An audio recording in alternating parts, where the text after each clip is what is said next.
We've been covering here the challenges that Joe Biden is having, winning over the Bernie Sanders movement writ large, but especially his deficit with young people, and some more bad news in that regard. A lot of college student groups are coming out and saying that they are not planning on endorsing Joe Biden, Saagar. Yeah, it was a huge wave that was online this weekend. And we're showing you there, just scrolling through a list that was compiled on Reddit of student groups for Bernie Sanders saying that they wouldn't support Joe Biden. Now, look, this isn't a great statistical thing. These are, the true diehards of the Bernie campaign. Yeah. But it's not just them. You also saw the Democratic Socialists of America tweet they will not be supporting Joe Biden, they will not be endorsing Joe Biden in 2020.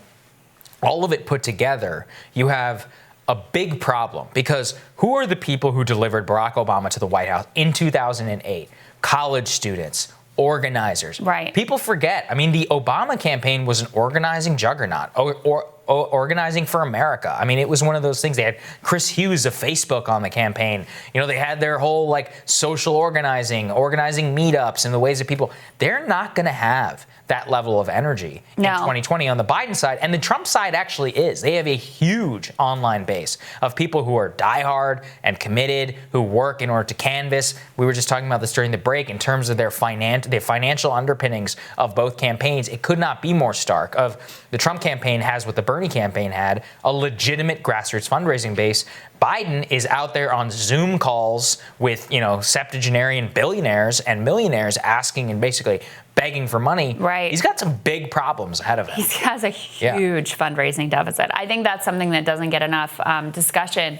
But in terms of young people, I don't even know how much canvassing and door knocking is going to be happening this election cycle. It's just such a wild time that it's hard to say. Mm-hmm. But there's no doubt about it that the groups that you most want to inspire are the ones that are the least likely to turn out. Right. Because your regular faithful that always show up to the polls, look, you've got them, right? The Democratic diehard, they're going to come out, they're going to vote for Joe Biden. They're kind of in the bag. The people you have to worry about are the ones who maybe they show up, maybe they don't. Maybe if it's raining, they don't show up. Those are the people who you really want to inspire so that no matter what, on election day, they come out to the polls, even in an atypical election. The DSA thing is interesting, just to get into the backstory there a little bit. Apparently, this is according to Megan Day, who's, of course, a friend of our show, writer at Jacobin, and also a DSA member. So they voted at their convention to endorse Bernie Sanders, but not to endorse any other Democratic candidate, which was somewhat controversial, not because they liked other Democratic candidates, but there's a faction that doesn't really want to get involved in electoral politics at all. There's a faction that was saying, basically, look, maybe someone incredible comes along, we should leave the door open for that. But this tweet was representative of sort of putting out their position that had already been voted on at the convention, because this isn't about a voter guide of saying this one's slightly better than that one. This is about DSA, which is not part of the Democratic Party, putting their resources and their organizing muscle behind a candidate. Bernie Sanders was the only person they were willing to do that for. And they have a lot of members. It's a growing organization with a lot more strength than people maybe want to recognize at this point. So the fact that they are sort of, whatever, do what you want with either of these two candidates is kind of a problem for the Biden campaign. It is a problem. On all of these things, again, it's you want to be able to bring out a part of a coalition that can put you up over the edge. What can Biden realistically do to do that? He can inspire young people. He can try and win back working class white voters in the Midwest. He believes that he can do that through the sheer force of his personality and their affection for him. But again, all of the policy differences that led people, along with their animus against Hillary Clinton, to support Trump and Bernie, have not gone away. Biden refuses to acknowledge that. And at the same time, though, you have the Hillary Clinton campaign is very upset about this DSA non-endorsement and all these students. Robbie Mook, that campaign manager, says, "It must be nice to be so privileged you think you don't need to choose. Too many others have got too much at stake in order to sit this out." This is something they've leveled at you before. Yes. Which I thought was funny. Soledad O'Brien, a multimillionaire failed television host, said to you, Harvard grad. Harvard graduate, says, it was the height of white privilege in order to say that you might not support Joe Biden in the 2020 campaign. Also, she said that about me and Cenk, who's not even white, by the way. But go ahead. Okay, great. and again, these are just these people are cosplaying warriors for the working class. Here's what's so ironic about it is go and look at who non-voters are. Yeah, we're not privileged people. It's the opposite. It's the exact opposite. The people who are most disaffected from the system are the ones who are most likely to stay home. It's not rich people who aren't voting, who are opting out of the system. They love the system. Yeah. They show up for the system every day. Voting. It's great. Yeah. They love voting. Yeah. It's people who look at these choices of candidates, look at what the reality is in Washington, and say, these people don't care about me. They're not doing anything for me. It's a waste of my time. I'm not going to show up and vote. That is not a privileged position. But also, oh, by the way, you have to love Robbie and Neera and all these people who are so outraged about Donald Trump, who are so mad about Bernie Sanders and about anyone who supports him. You all are the reason Donald Trump is in the White House. How come that's never mentioned? Like, maybe no one outside of Hillary Clinton herself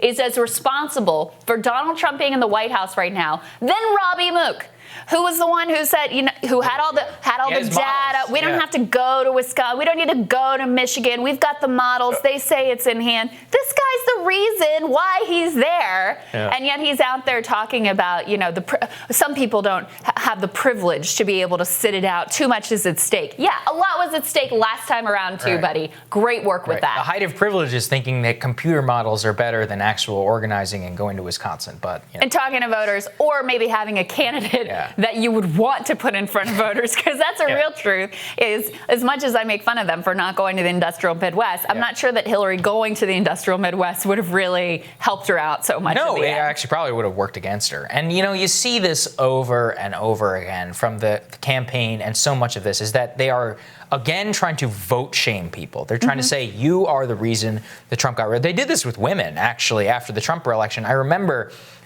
people like Soledad were aghast that I think it was like the majority of white women in America voted for Donald Trump. And there was this whole thing against the height of women, sexism, and privilege, and all these other things. And ultimately it came down to they wanted to shame people for the way that they voted rather than trying to earn their vote. That is so much of what elite Democratic politics is all about. And as you point out, the number one group of people who don't vote are working class Americans who want nothing to do with the system because they believe, it's always stuck with me, from one of Chris Arnotti's books, when he goes and he talks to an older African-American man living somewhere in the South. And he's like, look, he was looking at his neighborhood. He was dilapidated. And he's saying, see these roads? He's like, hasn't changed since Bill Clinton. Right. And that didn't matter who was in office. And people are like, oh, what is he talking about? That's a state and local matter. And I'm like, you don't understand. It's about the fact that maybe he can't move his family out of there. Maybe maybe the state and these all levels of government have not been able to marshal their resources in order to make life materially better for this person. And so they no longer believe that government has anything in their interest. And unless you start speaking to that, they're never going to come out and vote for anybody. It's a symbol for the reality of the conditions of his life. Right. Haven't changed. Doesn't matter if it's Democrat or Republican office, the conditions of his life that he lives with on a daily basis don't change. That's the exact opposite of a privileged position. There was Chris Jackson, who's like a prominent Biden supporter, very vocal on Twitter. Yeah. He came out and was like, well, socialists saying they're against Joe Biden is great for Joe. Fine.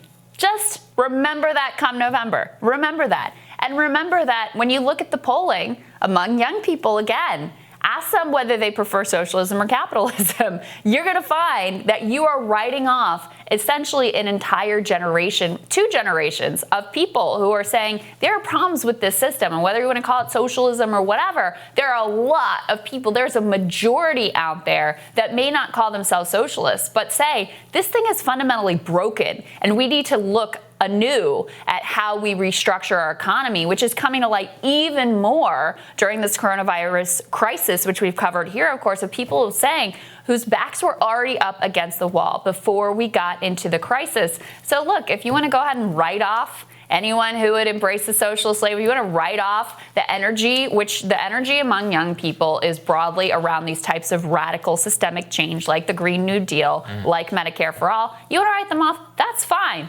But don't be mad come November if they don't show up and back your guy. No, they're not going to. All right, we'll have more for you after this.